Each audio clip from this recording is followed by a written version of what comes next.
Welcome to Defcon 3. I'm KT McFarland. Economic sanctions against Iran could soon be lifted, according to the European Union foreign policy chief. Iran and world powers, led by the U.S., have agreed to a landmark nuclear deal to limit Tehran's enrichment of uranium in exchange. Well, there's a catch. There's no date that's been set as to when this will happen, and Iran has gone on record as violating some of the terms of the agreement. Joining me now from Washington, D.C. with analysis is Ilan Berman. He's Vice President of the American Foreign Policy Council and author of the best-selling Iran's Deadly Ambition. Thanks for joining us, Ilan. So let's talk about it. When are these sanctions about to be lifted, and what happens when they are? Well, the exact date, I think, is a little bit in flux, but from the State Department, from the White House, you're hearing that this is imminent. It's going to happen in the next several days, in the next couple of weeks. From the Iranian perspective, it can happen soon enough. The Iranian economy is still in the doldrums, and they need this economic relief significantly, but by all indications, they're going to get it, and they're going to get it soon. But, you know, other reports have said that Iran is violating the very terms of the agreement, that they're testing missiles, that their nuclear program has in fact been accelerated. So, A, do we have the evidence that they're cheating? And B, are we going to use that as a reason to stop the, to stop the sanctions relief? Well, the answer is yes, yes, and no. We are not going to use these violations as a pretext to stop the deal.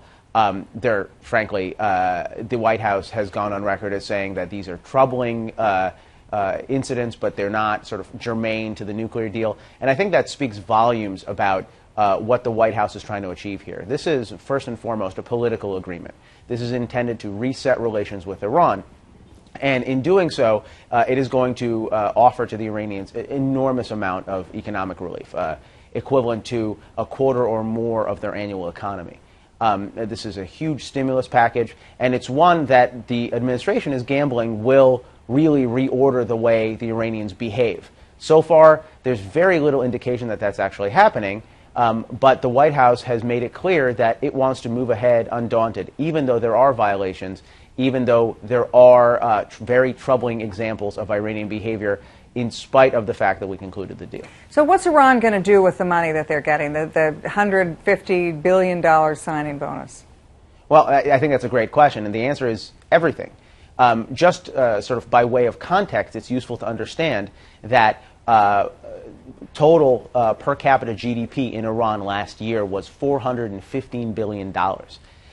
So what you're looking at is a capital infusion that is really of unprecedented scale. It would be as if, roughly, the U.S. would receive a near-term economic stimulus of $4 trillion or more. If we got that kind of money, we would use it on everything. We'd use it on infrastructure, we'd use it on roads, we'd use it to beef up our military, we'd use it on foreign policy initiatives. And I think that's precisely what you're going to see the Iranians begin to do. Iran has mapped out a very ambitious regional agenda, an agenda that for the first time actually is a funded mandate. Iran has talked very publicly about military modernization, and it has mapped out plans for a very ambitious effort to capitalize its military.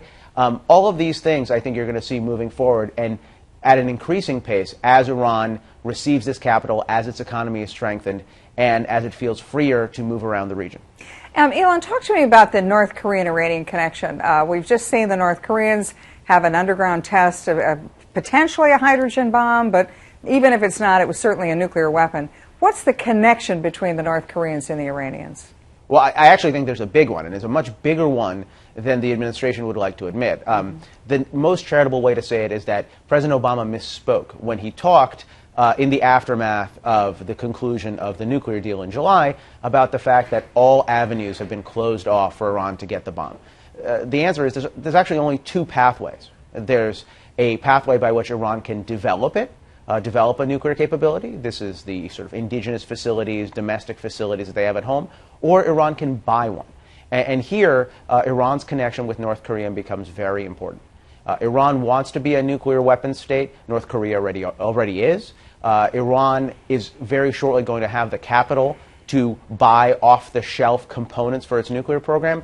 And North Korea, which is perennially cash-strapped, is going to be more than happy to sell them.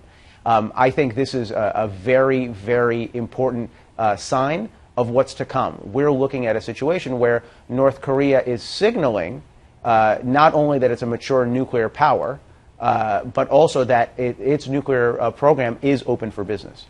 Ilan, what are your final thoughts on where this goes from here? Well, I think that's a good question. The ball, in my sense, is very clearly in the court of Congress. Congress has the ability to impose, if not to sort of derail economic relief that's about to be rendered to Iran, at least to curtail it pretty substantially. There are bills that are being drafted, there are bills that are going to be considered in coming weeks. But what you're looking at is it's in the national interest to make it as difficult as possible for the Iranian regime, including the terror-supporting elements within it, like the Revolutionary Guards, to have difficulty accessing the international economy. We have put ourselves in a political position where, as a result of the diplomacy that we ourselves have conducted and we ourselves spearheaded, they're in a better position to do more bad things. I think it's up to Congress to be the checker and the balancer in this. Okay. Thank you, Ilan Berman of the American Foreign Policy Council. Check out foxnews.com for more on this developing story. I'm KT McFarland, and thanks for watching Defcon 3.